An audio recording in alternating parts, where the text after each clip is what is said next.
presented by Sri Ram Recording Studio, Jadupati Bazaar. Music by Raja.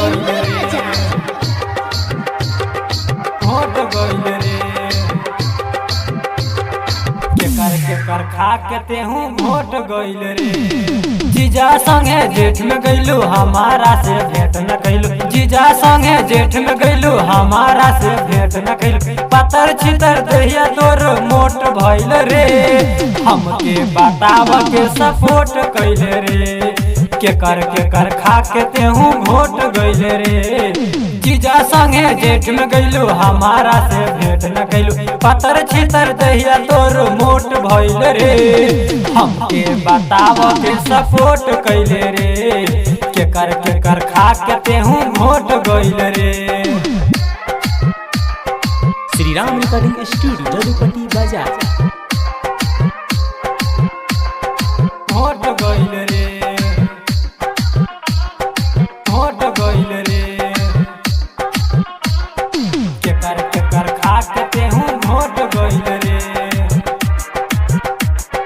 घोट गइल रे। मन कर छोड़ दी आज से तो के हमके पोल्हा के धैले बामो के। हमके पोल्हा के धैले बामो के। मन करे छोड़ दी आज से तो के हमके पोल्हा के धैले बामो के। बढ़ेला खीस रे भइल तोहर लीक रे। घर ही में रहेला सब काज ठीक रे। अब ते झूठ काहे लौट गइल रे। लौट गइल रे। हमके बताव के सपोर्ट कइले रे। केकर खा के तेहू घोट गइल रे।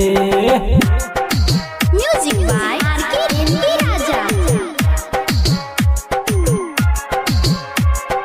घोट गइल रे। घोट गइल रे।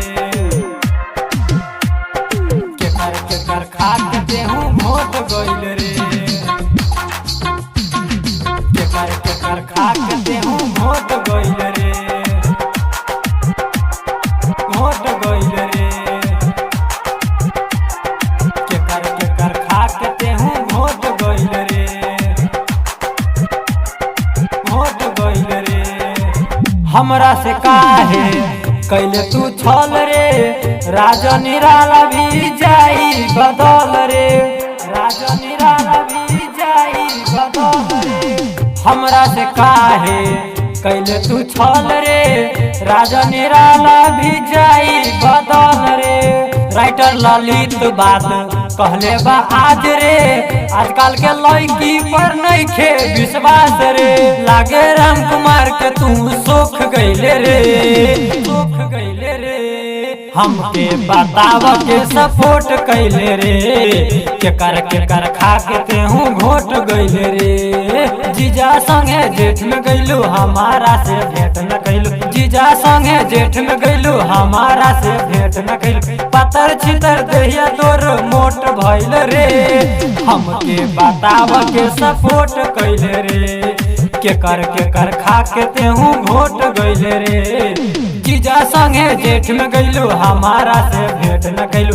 पतर छितर दहिया तोर मोट भइल रे। हमके बताव के सपोर्ट कइले रे। केकर खा के तेहू घोट गइल रे। Sri Ram Recording Studio, Jadupati Bazaar.